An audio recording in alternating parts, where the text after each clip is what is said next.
축복된 초막절 대회 끝날이 돌아왔습니다. 하나님께서 2000년 전 이 땅에 오셔서 이 초막절 대회 끝날 누구든지 목마르거든 내게로 다 나오라고 이렇게 일깨워 주셨습니다. 우리 그 장면을 요한복음 7장에서 함께 보도록 하겠습니다. 7장 37절의 말씀 보시면 명절 끝날, 여기서 명절이라는 것은 요한복음 7장 1절에서부터 보시면 초막절이라는 사실을 알 수가 있죠. 명절 끝날, 즉 초막절 끝날, 곧 큰 날에 예수께서 서서 외쳐 가라사대 누구든지 목마르거든 내게로 와서 마시라고 했습니다. 여기에 지금 보면 2000년 전에는 예수님께서 성자시대 구원자로서 홀로 오신 그런 입장이셨기 때문에 누구든지 목마르거든 내게로 와서 마시라, 나에게로 오라고 이렇게 표현을 하셨는데, 오늘날 이 마지막 성령 시대에는 똑같은 장면을 이제 홀로 외치지 아니하시고 누가 외치십니까? 성령과 신부께서 누구든지 목마르거든 다 나오라고 이렇게 외치시는 그 장면을 우리 요한계시록 22장 17절에서 볼 수가 있습니다. 자, 그럼 영원한 생명수를 허락받기 위해서는 2000년 전에는 예수님께 나아가야 되겠지만 마지막 성령 시대는 성령과 신부에게 나아갔을 때 은혜의 그 성령을, 은혜의 생수를 허락받게 된다는 사실을 요한복음 7장과 계시록 22장을 통해서 하나님께서 알려주신 대목이 되겠습니다. 계속해서 38절의 말씀 보겠습니다. 나를 믿는 자는 성경의 이름과 같이 그 배에서 생수의 강이 흘러나리라 하시니 이는 그를 믿는 자의 받을 성령을 가리켜 말씀하신 것이더라고 했습니다. 자, 여기에 지금 나를 믿는 그 사람에게는 은혜의 생수가 흘러나게 될 것이다고 약속의 말씀을 주셨는데, 우리 요한계시록 22장의 똑같은 장면 한 번 더 보도록 하겠습니다. 22장 17절의 말씀 보시면 성령과 신부가 말씀하시기를 오라 하시는도다. 듣는 자도 오라 할 것이요 목마른 자도 올 것이요 원하는 자는 값없이 생명수를 받으라 하시더라 하고 했습니다.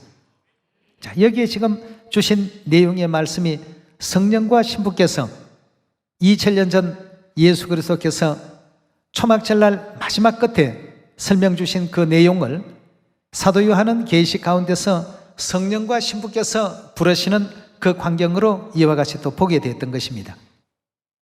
그래서 우리 하늘아버지께서 하늘 자녀들에게 일러주신 가르침 가운데서는 성령 받는 조건은 하나님을 아는 데 있다, 이렇게 언급해 주신 것은 성자 시대 때는 예수님을 알고 믿어야 되겠고, 마지막 이 성령 시대에는 초막절의 그 의의를 완성하기 위해서는 성령과 신부 대신 하늘아버지, 하늘어머니를 알고 반드시 또 믿는 믿음 가운데 나아갔을 때 아버지 어머니에 대한 믿음을 우리가 100%로 이렇게 끌어올렸을 때 성령의 충만한 놀라운 그 역사를 우리 모두가 또 만날 수 있지 않겠습니까? 요한복음 20장입니다. 요한복음 20장 19절의 말씀 보겠습니다. 이날 곧 안식 후 첫날 저녁 때에 제자들이 유대인들을 두려워하여 모인 곳에 문들을 닫았더니 예수께서 오사 가운데 서서 가라사대 너희에게 평강이 있을지어다. 이 말씀을 하시고 손과 옆구리를 보이시니 제자들이 주를 보고 기뻐하더라. 예수께서 또 가라사대 너희에게 평강이 있을지어다. 아버지께서 나를 보내신 것 같이 나도 너희를 보내노라. 이 말씀을 하시고 저희를 향하사 숨을 내쉬며 가라사대 성령을 받으라 하고 이렇게 말씀을 주셨습니다. 자, 2000년 전에도 육체를 입고 이 땅에 오신 하나님 예수 그리스도께서 그 모인 제자들에게 성령을 받으라 하신 이 말씀 하나로서 제자들이 성령의 감동 감화를 입게 되고 성령 충만한 속에서 그 당시에 큰 역사가 일어났습니다. 오늘날 이 시대도 다르지 않습니다. 육체의 장막 서시고 이 땅에 오셔서 우리 자녀들에게 성령을 받으라, 그 말씀 그 자체가 우리에게 그 성령에 대한 권능과 능력이 역사되게끔 하십니다. 우리 창세기 1장의 말씀을 보면 태초에 하나님께서 빛이 있으라는 말씀이 계시니 그 다음 어떤 현상이 벌어졌습니까? 빛이 생겼습니다. 또 궁창 위의 물과 궁창 아래 물을 나누라 하시는 말씀이 계시니 그 뒤에 어떤 역사가 일어났습니까? 궁창 위의 물과 아래 물이 나눠지게 되었습니다. 또 바다에 모든 생물들이 있으라 바다에 생물이 생겼습니다. 또 육지에 생물이 있으라 생물이 생겼습니다. 공중에도 생물이 있으라 각종 새 종류들이 생겨났습니다. 말씀이 계시면 창조의 권능을 가지고 역사를 반드시 일으켰습니다. 오늘 주신 성령에 대한 그 말씀도 2000년 전에도 예수님께서 친히 육체를 입고 이 땅에 오셔서 그리스도 말씀을 주셨고 오늘날 마지막 이 시대에도 아버지를 믿고 어머니를 믿는 믿음을 가진 자녀들에게 허락하신 축복의 말씀이십니다. 그 말씀이 반드시 그대로 이루어질 것을 믿고 모든 일들을 진행하는 사람과 믿지 않는 사람에게는 역시 그 믿음 그대로 될 것입니다. 베드로와 요한과 야고보에게는 하나님께서 변화산에서 당신의 본체의 모습 보여주셨습니다. 머리는 흰 양털과 같고 눈은 불꽃 같고 발은 풀무에 단련된 빛난 주석 같고 참으로 말로 형언할 수 없는 영광의 어떤 광채까지도 믿는 자에게는 다 보여주지만 믿지 아니하는 자에게는 항상 연약해 보이고 또 약해 보이고 믿어지지 않는 어떤 내용들이 계속해서 가게 됩니다. 믿는 사람에게는 믿을 수밖에 없는 내용이 자꾸만 더 가해집니다. 그러니 베드로나 요한이나 야고보에게는 그런 내용이 늘 그런 어떤 그 상황을 하나님께서 자주 주어지게 하시고 가룟 유다의 눈에는 그런 것을 한 번도 못 보게끔 그렇게 만들어 놓으셨습니다. 왜? 의심하고 따르니까. 따르되 의심하는 가운데 따르니까 아무것도 보이지 않습니다. 예수님께서 주신 그 축복의 말씀 성령을 받으라 하고 모인 제자들에게 말씀을 다 이렇게 주셨는데 아이고 축복된 말씀으로 그냥 하시나 보다. 이런 제자가 있었다고 한다면 결단코 그 성령의 은사를 느낄 수가 없고 체험할 수가 없었을 것입니다. 그러나 믿음을 가지고 진행한 제자들은 참으로 하루에 3,000명, 5,000명의 영혼 구원하는 놀라운 어떤 역사까지라도 이렇게 내지 않았습니까? 이것이 이제 하나님을 믿느냐 믿지 않느냐에 따라서 나타난 결과라고 볼 수가 있겠습니다. 그래서 아버지 하나님께서도 하나님을 아는 것이 성령을 받는 가장 중요한 조건이 될 것이다. 하나님을 깨달아야 된다는 이 사실을 그토록 많이 강조하셨던 이유 중에 한 부분이라고 볼 수 있겠습니다. 자, 그렇다면 오늘 이 초막절은 절기의 유래가 어떻게 됩니까? 성막 짓는 것을 기념하는 절기 행사 아니겠습니까? 그럼 성막을 달리 표현하면 성소라고도 할 수 있습니다. 요즘 시대로 말하면 성전이라고 표현하겠죠. 그 성전 안에 아버지를 알고 어머니를 알 수 있는 중요한 내용을 비밀이 감춰두신 부분이 있었죠. 히브리서 9장 1절의 말씀 같이 열어보겠습니다. 9장 1절의 말씀 보시면 첫 언약에도 섬기는 예법과 세상에 속한 성소가 있더라. 예비한 첫 장막이 있고 그 안에 등대와 상과 진설병이 있으니 이는 성소라 일컫고 또 둘째 휘장 뒤에 있는 장막을 지성소라 일컫나니 금향로와 사면을 금으로 산 언약궤가 있고 그 안에 만나를 담은 금항아리와 아론의 상난 지팡이와 언약의 비석들이 있고 그 위에 속죄소를 덮는 영광의 그룹들이 있으니 이것들에 관하여는 이제 낱낱이 말할 수 없노라. 성소에 대한 장면을 히브리서 9장에서 설명하고 있는데 성소는 앞쪽 성소와 뒤쪽 지성소가 하나로 지금 연결되어 있습니다. 그것을 가르는 것이 휘장이죠. 커튼을 가지고 앞쪽과 뒤쪽을 나누게 되는데요. 앞쪽 성소와 바로 뒤에 지성소에 대한 이 문제를 하나님께서는 성령시대 우리 자녀들에게 일깨워주고 싶은 부분이 있습니다. 이 초막절을 통해서 생명수를 주시는 성령과 신부를 알아야지만 늦은비 성령 받을 수 있는 조건이 된다고 하셨으니 우리 출애굽기 25장에서 오늘 성막 짓는 그 기념 행사, 그 성막에 대한 내용 속에 지성소의 부분을 한번 살펴보도록 합시다. 출애굽기 25장 9절입니다. 무릇 내가 내게 보이는 대로 장막의 식양을 그 기구의 식양을 따라 지을지니라. 하나님께서 전부 지시하신 내용들입니다. 10절의 말씀 보시면 그들은 조각목으로 궤를 짓되 장이 2규빗 반, 광이 1규빗 반, 고가 1규빗 반이 되게 하고 너는 정금으로 그것을 사되 그 안팎을 사고 윗가로 돌아가며 금태를 두르고 금고리 넷을 부어 만들어 그 네 발에 달되 이 편에 두 고리요 저편에 두 고리며 조각목으로 채를 만들고 금으로 사고 그 채를 궤 양편 고리에 꿰어서 궤를 매게 하며 채를 궤 고리에 꿰은 대로 그대로 두고 빼어내지 말지니 내가 내게 줄 정금판을 궤 속에 둘지니라. 정금으로 속죄소를 만들 때 장이 2규빗 반, 광이 1규빗 반이 되게 하고 금으로 그룹 둘을 속죄소 두 끝에 쳐서 만들 때 한 그룹은 이 끝에 한 그룹은 저 끝에 곧 속죄소 두 끝에 속죄소와 한 덩이로 연하게 할지며 그룹들은 그 날개를 높이 펴서 날개로 속죄소를 덮으며 그 얼굴을 서로 대하여 속죄소를 향하게 하고 속죄소 궤 위에 얹고 내가 내게 줄 정금판을 궤 속에 넣어라.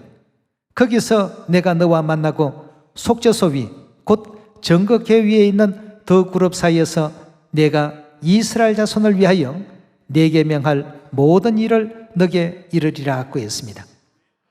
자, 이렇게 해서 언약궤가 있는 이 장소가 어디라고요? 바로 앞칸 성소가 아닌 뒤칸 어디였습니까? 예, 지성소에 두게 되었던 것입니다. 자, 지성소는 어떻게 생겼는가? 열왕기상 6장 16절의 가르침을 함께 보도록 하겠습니다. 6장 16절의 말씀 보시면 또 전 뒤편에서부터 20규빗 되는 곳에 마루에서 천장까지 백향목 널판으로 가로막아 전에 내소 곧 지성소를 만들었으며 내소 앞에 있는 외소 곧 성소의 장이 40규빗이며 전 안에 입힌 백향목에는 박과 핀꽃을 아로 새겼고 모두 백향목이라.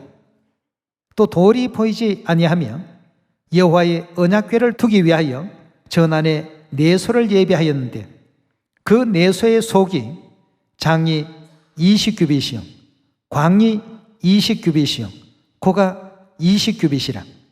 정금으로 입혔고 백향목 단에도 입혔더라 하고 했습니다. 자, 여기 지금 보니까 내소는 어디를 가리킨다고 했습니까? 예, 지성소죠. 지성소가 그 규격을 보니까 장하면 길이입니다. 길이가 20규빗, 광하면 넓이죠. 넓이가 20규빗, 고가 즉 높이가 20규빗 다 똑같습니다. 자, 길이와 넓이와 높이가 다 똑같은 이와 같은 형태를 가진 곳이 바로 어디입니까? 예, 성막 가운데 지성소였습니다. 어디에서 이것이 예언이 실현되느냐 하면 바로 하늘에서 내려오는 예루살렘에서 이 모든 예언이 그대로 또 이루어지게 되어 있습니다. 예, 지성소는 하늘의 것을 그대로 본따서 이 지상에 세워진 성막 아니겠습니까? 하나님께서 산에서 내가 내게 보이던 대로 그대로 지으라 하고 했습니다. 그대로 짓고 보니까 이 지성소는 장과 광과 고가 똑같은 사이즈로 만들 수밖에 없었던 것입니다. 이건 모세가 설계한 것이 아닙니다. 하나님께서 보여주시고 지으라 하고 하신 그대로 지금 했는데 장과 광과 고가 똑같은 형태로 지어지게 되었고 또 솔로몬 시대에 와서 지성소를 지을 때에도 장과 광과 고를 똑같이 짓게 되었던 것입니다. 자, 그렇다면 이 지성소에 대한 문제는 왜 하나님께서 이렇게 만들어 두셨을까? 이 초막절이라는 단순한 절기 지키는 그 의미만 하나님께서 의미를 두신 것이 아니고 이 절기를 통해서 성막의 의미도 깨우쳐 주시고 성막 가운데 지성소에 대한 의미를 우리 자녀들에게 깨우치시려는 하나님의 또 섭리가 있습니다. 요한계시록 21장입니다. 21장 9절의 말씀 보시면 7 대접을 가지고 마지막 7 재앙을 담은 7 천사 중 하나가 나와서 내게 말하여 가로되 이리 오라. 내가 신부 곧 어린 양의 아내를 내게 보이리라. 이 신부는 계시록 22장 17절에서 뭘 주신다고 했습니까? 생명수, 즉 생수를. 성령 시대에 우리가 오라고 하신 소리는 들었어도 그분이 누구인지를 알아야 찾아갈 것 아니겠습니까? 나를 믿는 자에게 생수의 강이 흘러나리라고 했는데 누구인지 알아야 믿을 것 아니겠습니까? 누구인지 알아야 찾아갈 것이고, 그래서 하나님께서 2000년 전 이 성소 문제를 통해서 지성소의 실체가 되신 예루살렘 하늘어머니를 우리 자녀들에게 알려주시는 대목입니다. 9절에 다시 봅니다. 7 대접을 가지고 마지막 7 재앙을 담은 7 천사 중 하나가 나와 내게 말하여 가로되 이리 오라. 내가 신부 곧 어린 양의 아내를 내게 보이리라 하고 성령으로 나를 데리고 크고 높은 산으로 올라가 하나님께로부터 하늘에서 내려오는 거룩한 성, 뭘 보였다고요? 예루살렘을 보이니 하나님의 영광이 있음에 그 성의 빛이 지극히 귀한 보석 같고 벽옥과 수정같이 막더라. 크고 높은 성곽이 있고 12문이 있는데 문에 12 천사가 있고 그 문들 위에 이름을 썼으니 이스라엘 자손의 12지파의 이름이라. 동편의 세 문, 북편의 세 문, 남편의 세 문, 서편의 세 문이니 그 성의 성곽은 12 기초석이 있고 그 위에 어린 양의 12사도의 12 이름이 있더라. 내게 말하는 자가 그 성과 문들과 성곽을 청량하려고 금갈대를 가졌더라. 그 성은 네모가 반듯하여 뭐가 같으라고요? 장광이 같은지라. 그 갈대로 그 성을 청량하니 12,000 스타디온이요. 장과 광과 고가 어떻다고요? 성소 문제를 연구해 보게 되면 지성소의 규격이 좀 전에 열왕기상 6장 18절에서부터 보니까 어땠습니까? 장과 광과 고가 전부 다 일치했습니다. 그 장과 광과 고가 일치된 이 장면이 요한계시록 21장에 등장했습니다. 결국 예루살렘이 장과 광과 고가 다 동일하더라고 이렇게 설명하고 있습니다. 구약의 하나님께서 설계해 주신 그 설계 방식 그대로입니다. 그대로를 사도 요한이 계시 가운데 또 보았던 것이죠. 신부 곧 어린 양의 아내를 보이리라 하고 바로 지성소의 모습을 보여주게 된 것이죠. 그 성의 이름을 예루살렘이라고 불렀습니다. 분명히 성령과 신부께서 말씀하시기를 하는 그 신부를 설명하기 위해서 이런 많은 부분들이 표현이 되었고 이런 많은 부분들이 동원이 됐던 것입니다. 자, 그렇다면 21장 2절에요. 또 내가 보매 거룩한 성 새 예루살렘이 하나님께로부터 하늘에서 내려오니라고 했으니까 이 예루살렘은 어디에 있는 예루살렘입니까? 하늘에 있는 예루살렘입니다. 하늘에 있는 예루살렘의 모습이 장과 광과 고가 똑같더라. 지성소와 일치된 이와 같은 형태를 지니고 있습니다. 자, 그렇다면 이 예루살렘은 과연 오늘날 우리 구원과 어떤 관계가 있는 분이신지 분명히 우리가 또 알고 넘어가야 되지 않습니까? 예, 우리 이 장면을 갈라디아서에는 이렇게 답을 주고 있습니다. 갈라디아 4장입니다. 26절입니다. 오직 위에 있는 예루살렘은 했는데 위에 있는 이 예루살렘은 요한계시록 21장에서 우리가 보았던 바로 그 예루살렘입니다. 그 예루살렘은 자유자니 우리 어머니더라고 했습니다. 어머니를 묘사하는데 구약의 지성소와 성소가 동원이 되었고 그 모형을 하나님께서 한치도 틀림없이 장과 관과 고를 똑같이 만들어 놓으신 그 이유가 결국 요한계시록 21장에 누구를 알리고자 하시는 뜻이 계셨습니까? 예루살렘이신 어머니의 존재를 우리 자녀들에게 알리시고자 하시는 뜻이 계셨습니다. 그 어머니께로 나아갔을 때 우리에게 뭐가 허락된다고요? 누구든지 목마르거든 내게로 와서 다 마시라. 성령과 신부께서 말씀하시기를 오라 하시는도다. 그래서 성령 대신 아버지 하나님과 신부 대신 하늘 어머니를 올바르게 이해하고 깨닫고 믿는 사람들에게 늦은 빛 성령의 축복이 반드시 주어지게 될 것입니다. 그리고 주신 모든 말씀은 반드시 그대로 이루어진다는 사실도 확신해야 되겠습니다. 2000년 전에도 예수님께서 성령을 받으라 제자들에게 주신 말씀입니다.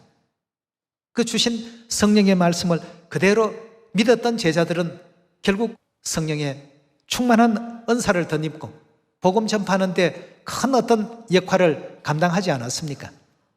해마다 초막절 끝날이면 하늘어머니께서 성령을 받으라 하신 말씀을 기도로서 또 친히 말씀으로서 우리 자녀들에게 다 알려주십니다.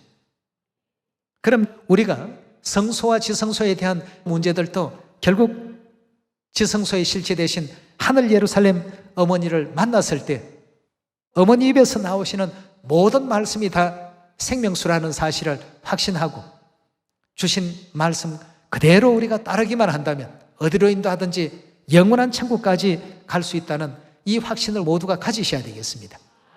자, 그렇다면 이 성소 문제에 대해서 에스겔 47장에서 연관된 말씀이기 때문에 확인만 한 번 더 해보도록 합시다. 47장 1절의 말씀 보시면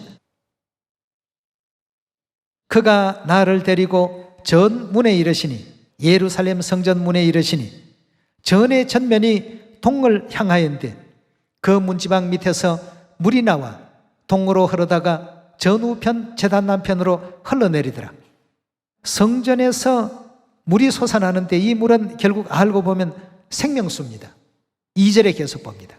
그가 또 나를 데리고 북문으로 나가서 바깥길로 말미암아 꺾여 동양한 바깥문에 이르시기로 본즉 물이 우편에 서미어 나오더라. 그 사람이 손에 줄을 잡고 동으로 나아가 1천척을 청량한 후에 나로 그 물을 건너게 하시니 물이 발목에 오르더니 다시 1천척을 청량하고 나로 물을 건너게 하시니 물이 무릎에 오르고 다시 1천척을 청량하고 나로 물을 건너게 하시니 물이 허리에 오르고 다시 1천척을 청량하시니 물이 내가 건너지 못할 강이 된지라. 그 물이 장일하여 헤엄할 물이요 사람이 능히 건너지 못할 강이더라 하고 했습니다. 여기는 보면 그냥 성소에서 솟아나는 그 물이 강을 이루었다라고 이렇게만 표현이 되어 있습니다만 이 물은 또 요한계시록 22장과 연결되어서 생명수의 강이라는 이 사실이 또 밝혀집니다. 성경은 이렇게 전부 연결이 되어 있고 짝된 말씀이 있습니다. 6절에 계속 보도록 하겠습니다. 그가 내게 이르시되 인자야 내가 이것을 보았느냐 하시고 나를 인도하여 강가로 돌아가게 하시기로 내가 돌아간 적 강 좌우편에 나무가 심히 많더라. 그가 내게 이르시되 이 물이 동방으로 향하여 흘러 아라바로 내려가 바다에 이르리니 이 흘러내리는 물로 그 바닷물이 소성함을 얻을지라 하고 했습니다. 오늘 하늘어머니께서 우리 모두가 또 성령 받을 수 있도록 축복기도 주셨고 또 성령을 받아놓으라고 말씀을 주셨습니다. 2000년 전에도 예수님께서 제자들에게 성령을 받으라는 말씀 똑같이 주셨습니다. 그 제자들이 그 뒤에 어떤 결과가 일어났습니까? 성령을 받고 복음 전파하는 일에 얼마나 큰 역할들을 했습니까? 마찬가지입니다. 전국과 전 세계에 있는 모든 시온의 자녀들에게 오늘 은혜로운 성령을 또 허락해 주셨고 에스겔 47장에서는 영적인 그 상황을 우리가 이해할 수 있도록 표현하고 있습니다. 9절에 계속 봅시다. 이 강물이 이르는 곳마다 즉 생명수의 그 강이 이르는 곳마다 번성하는 모든 생물이 살고 이제는 다 살아납니다. 살아날 수 있는데 우리가 지금 살리지 않고 생명수를 전하지 못하는 이런 입장이 되어서는 안 되죠. 하늘 어머니께서 그 모든 영광의 역사를 허락하셨고 열어놓으셨을 때 우리 모두는 그 받은 바 은혜를 가지고 사마리아 땅끝까지 이제는 누구라도 생명수가 닿기만 하면 다 살아날 수 있다는 확신을 우리가 갖고 이 복음을 진행해야 되겠습니다. 9절에 다시 봅니다. 이 강물이 이르는 곳마다 번성하는 모든 생물이 살고 또 고기가 심히 많으리니 이 물이 흘러들어가므로 바닷물이 소성함을 얻겠고 이 강이 이르는 각처에 모든 것이 살 것이라 하고 했어요. 여기 모든 것은 가리지를 않습니다. 모든 생명체가 다 살아난다고 되어 있습니다. 영적인 약효에 대해서 다 말씀을 주셨는데 이걸 우리가 하지 않고 이게 과연 될까 안 될까 망설일 것이 아니라 상처가 있고 또 치유받아야 될 곳이 있다고 한다면 지체 없이 하늘 어머니 소식을 알려주는 것이 좋겠습니다. 이 강이 이르는 각처의 모든 것이 살 것이며 10절입니다. 또 이 강가에 어부가 설 것이니 엔게디에서부터 에네글라임까지 그물 치는 곳이 될 것이라. 그 고기가 각기 종류대로 큰 바다에 고기같이 심히 많으리니와 그 진펄과 개펄은 소성되지 못하고 소금 땅이 될 것이며 강자우가에 각종 먹을 실과 나무가 자라서 그 잎이 시들지 아니하며 그 실과가 끊치지 아니하고 달마다 새 실과를 맺으리니 그 물이 성소로 말미암아 나옴이라. 그 실과는 먹을 만하고 그 잎사귀는 약재료가 되리라 고 했습니다. 자, 여기에서 지금 성소로 말미암아 나왔다라고 하는데 성소와 지성소는 안에서 휘장 하나로 가려지기 때문에 밖에서 보면 그냥 전체를 성소라고 표현합니다. 히브리서에는 보면 성소에 들어가셨다라고 이렇게 표현했는데 그 내용이 원문에는 지성소로 나옵니다. 그 물이 성소로 말미암아 나옵니다. 그 실과는 먹을 만하고 그 잎사귀는 약재료가 될 것이라 하고 했습니다. 우리 사랑하는 형제 자매님들, 오늘 이 초막절을 통해서 주신 생명수 인류를 살려내는데 자꾸만 사용하셔야 되겠습니다. 그렇게 해서 이번 또 초막절 끝날 대회 끝날을 통해서 허락해 주신 이 늦은비 성령의 크신 은혜와 크신 충만한 이 축복을 그냥 소멸시키지 말고 이웃도 살리고 우리 가족도 살리고 친지도 살리고 다 한번 살려보십시오. 어떤 우리 주위에 모든 것이 변화가 일어나는지 영적 치유 능력을 반드시 발휘해서 죽을 수밖에 없었던 인류 인생들을 생명의 진리 가운데로 다 살려내게 될 것입니다. 믿음을 갖고서 이 복음을 또 사마리아 땅끝까지 전파하는 일에 앞장서는 우리 시온 가족들이 되어주실 것을 부탁드리면서 오늘 말씀 이것으로 마치겠습니다. 감사합니다.